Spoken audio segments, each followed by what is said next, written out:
Bismillahirrahmanirrahim. Assalamualaikum warahmatullahi wabarakatuh. Allahu Akbar, Allahu Akbar, Allahu Akbar, Allahu Akbar. Asyhadu an la ilaha illallah. Asyhadu an la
Innal hamdalillah nasta'inuhu wa nastaghfiruh wa na'udzu billahi min shururi anfusina wa min sayyiati a'malina. May yahdihillahu fala mudilla lahu wa may yudlilhu fala hadiya lahu. Asyhadu an la ilaha illallah wa la syarika lahu wa asyhadu anna Muhammadan 'abduhu wa rasuluhu la nabiyya ba'dahu. Allahumma shalli wa sallim ala sayyidina wa habibina wa maulana Muhammadin wa ala alihi wa ashabihi ajma'in, amma ba'du. Fa ya ibadallah, fa usikum wa iyya nafsi bi taqwallah faqad fazal muttaqun. Hadirin yang dirahmati Allah Subhanahu wa taala. Alhamdulillah, alhamdulillah. Pada kesempatan kali ini kita masih diberi kesempatan oleh Allah Subhanahu wa taala untuk jumpa melakukan ibadah terakhir di bulan Ramadan. Jumpa bulan di akhir ini dengan puasa kita. Ya Allah, mudah-mudahan amal ibadah kita selama di bulan Ramadan diterima di sisi-Mu. Amin. Dan sampaikan kami kelak pada Ramadan yang akan datang untuk taat padamu dan Rasul-Mu, dan kelak Kau ambil kami jika kembali padamu dan keadaan husnul khotimah. Amin ya Allah. Selawat serta salam marilah kita sanjungkan kehadiran baginda Nabi besar Muhammad sallallahu alaihi wasallam yang telah membimbing kita ke alam takwa yang dapat membedakan mana yang hak dan mana yang batil. Al-Hakim Al-Taib kali ini mengajak dirinya berdali dan mendengar umumnya. Marilah kita bertakwa kepada Allah dan menjalankan perintah-perintahnya dan menjauhkan larangan-larangan. Hadirin yang dirahmati Allah Subhanahu wa taala. Satu ketika seorang mukmin berada di padang mahsyar. Dia menjulur-julurkan lidahnya karena kehausan. Kerap kali dia mendekati haud,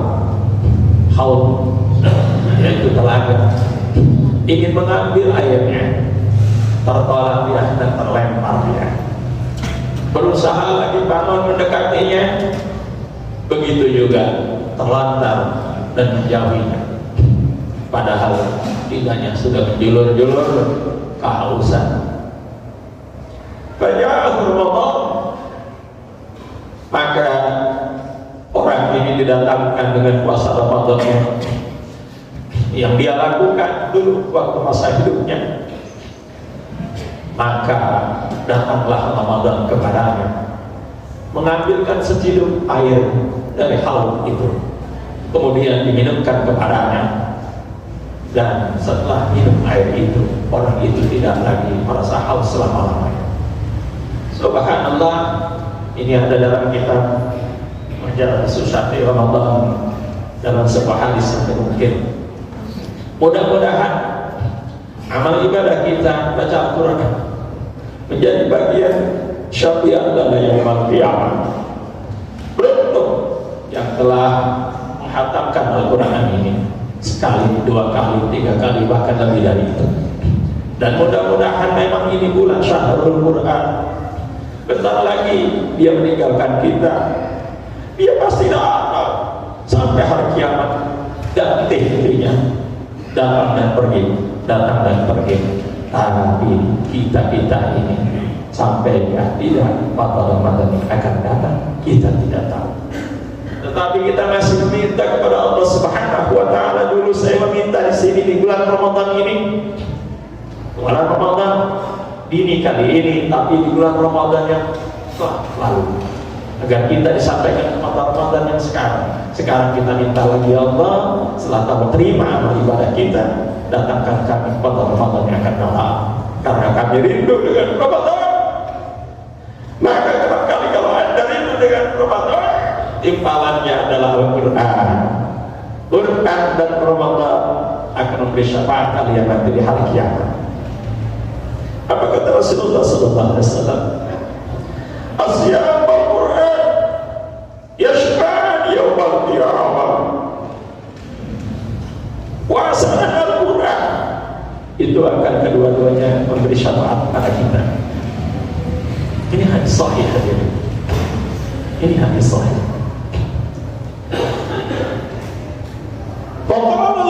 Pokoknya siang berkata si puasa, ay Rabbi, mana tuhun ta'ama wa syahwah. Apa tuh? Puasa bilang, dulu orang ini pernah saya larang dia makan dan minum padahal halal. Mereka dengan istrinya yang dia cintai padahal halal, dia tinggalkan kenakal. Maka apa katanya? Asyafir ini, beri aku, izinkan aku untuk memberi syafaat pada orang itu. Maka Allah memberi syafaat. Quran mendengar Ramadan memberi syafaat, dia enggak tinggal diam, karena orang itu dulu membaca Al-Quran di dunia, terutama di bulan Ramadan. Hampir setiap hari tiada hari tanpa Al-Quran, karena dia tahu syahrul Ramadan alladzi unzila fihi Al-Quran. Dan dia tahu, dia ngaji dulu di masjid-masjid bahwa Quran itu yang dulu syafi'an lah yaumal qiyamah, dan dia yakini. Maka Quran pun berkata, ay Rabbi mana'tu'unna ummah asyafi'an ini, Tuhanku, saya larang dia dulu di bulan Ramadan sampai ngantuk-ngantuk, habis buka puasa, kemudian dia terawih, habis terawih sebelum tidur dia baca 1 juz, kemudian habis dia qiyamul lail, kemudian dia nunggu waktu subuh, masih ada waktu setengah jam, 1 juz lagi dia baca, siangnya berjuz-juz. Kemudian Tuhan Allah, Tuhan kami, izinkan saya Al-Quran untuk beri syafaat pada orang ini. Maka kata Rasulullah SAW, faqala fayashfa'an, maka Rasulullah bersabda, maka kedua-duanya bakal memberi syafaat. Pak, sudah kita patri aja hati kita nih, kita patri niatin nih, mumpung kita masih puasa aja, Allah beri kami kemampuan setiap hari 1 juz aja dah, syukur lebih dari itu, supaya tiap bulan kami bisa hatam, ya Allah, minta begitu supaya diberi kekuatan. Kamu nggak minta nggak bisa, hidayah milik Allah. Tujuannya apa? Tiada hal Al-Quran mau paham kayak kagak kayak baca aja. Quran itu kalamullah al-munazzal ala Nabi Muhammad sallallahu alaihi wasallam al-muta'addad bi tilawatihi, bacanya itu ibadah. Harfat. Sudah jelas. Kalau kita baca Quran, berarti kita sedang berkomunikasi sama Allah Subhanahu wa Ta'ala. Gampang kenalin orang itu senang sama Allah.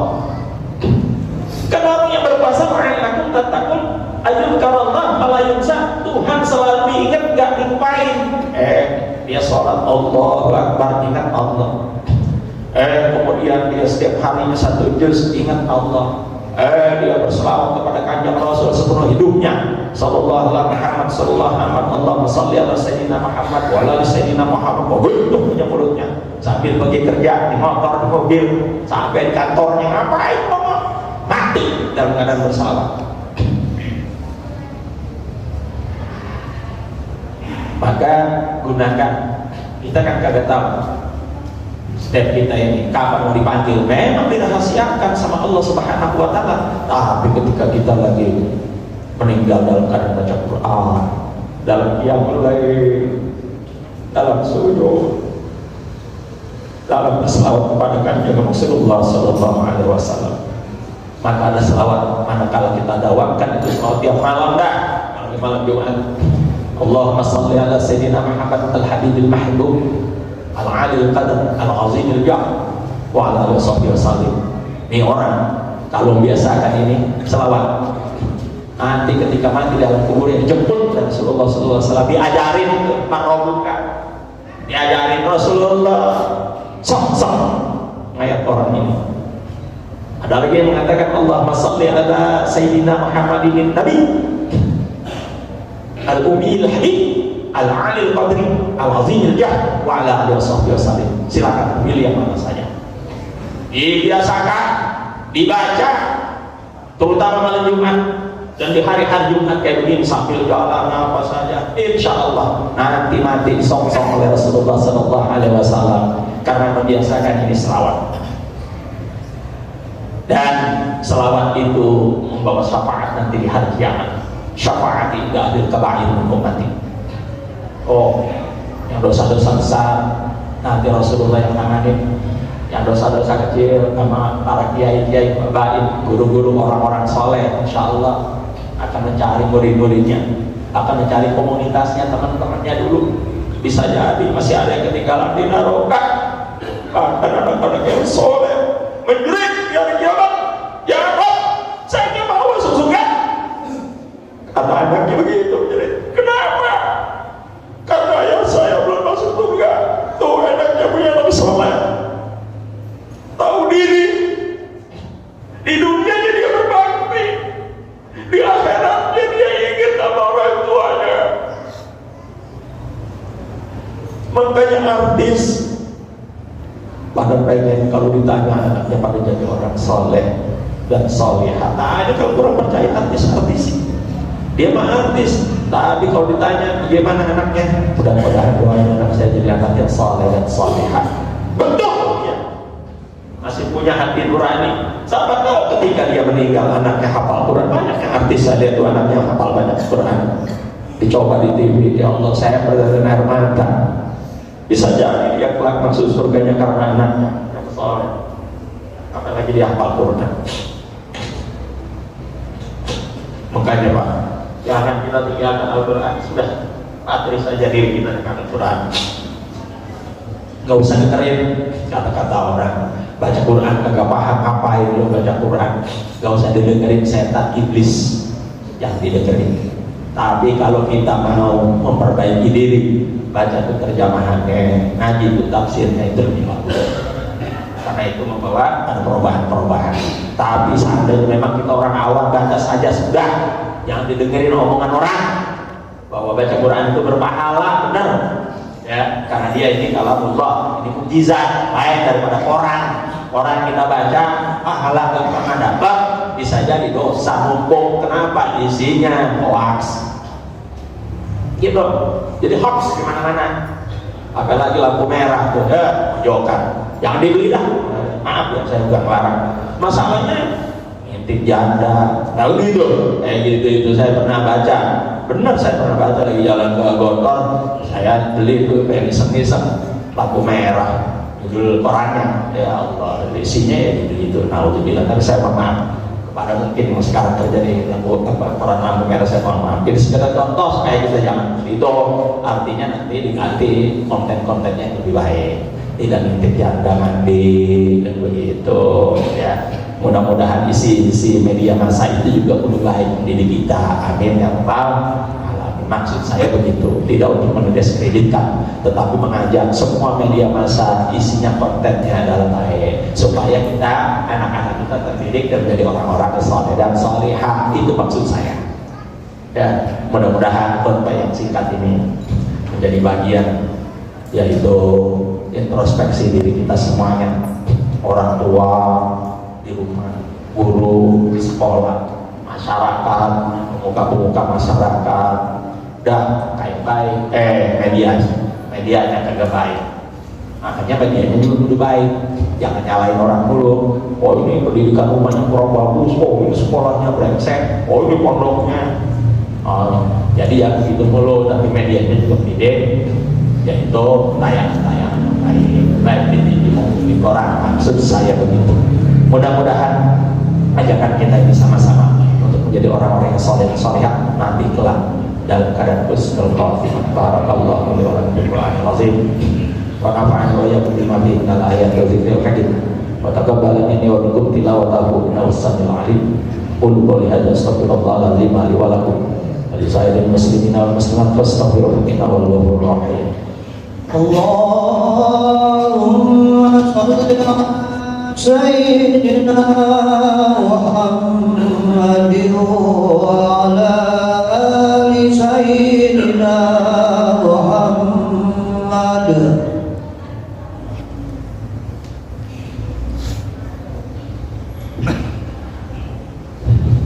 Alhamdulillahilladzi wa bi ni'matihi tatimmus shalihat. Asyhadu an la ilaha illallah wa la syarika lah, wa asyhadu anna Muhammadan abduhu wa rasuluhu la nabiyya ba'dah. Allahumma shalli ala sayyidina wa habibina wa maulana Muhammadin wa ala alihi wa ashabihi ajma'in. Ayyuhan nas ittaqullaha haqqa tuqatih wa la tamutunna illa wa antum muslimun. Wa'lamu anna Allah shalla ala nabiyyi qadiman wa amarana bidzalika irsyadan lana wa ta'liman. Innallaha wa malaikatahu yusholluna 'alan nabi ya ayyuhalladzina amanu shallu 'alaihi wa sallimu taslima. Allahumma shalli 'ala sayyidina wa habibina maulana Muhammadin wa 'ala alihi wa sahbihi ajma'in. Allahumma ighfir lil muslimina wal muslimat wal mu'minina wal mu'minat al ahya'i minhum wal amwat. Allahumma aslih lana umurina umara'an wa hukaman wa qudatan wa ulama'an islahan tanah waj'alna hudatan muhtadin. Rabbana atina min ladunka rahmah wa hayyi' lana min amrina rashadan. Rabbana atina fid dunya hasanah wa fil akhirati hasanah wa qina adzabannar wa adkhilna jannata ma'al abrar ya aziz ya ghaffar ya rabbal alamin. Ibadallah, innallaha ya'muru bil 'adli wal ihsan wa ita'i dzil qurba wa yanha 'anil fahsya'i wal munkari wal baghi ya'idukum la'allakum tadhakkarun. Wadhkurullaha 'azza wa jalla washkuruhu 'ala ni'amihi yazidkum wa la dzikrullahi akbar.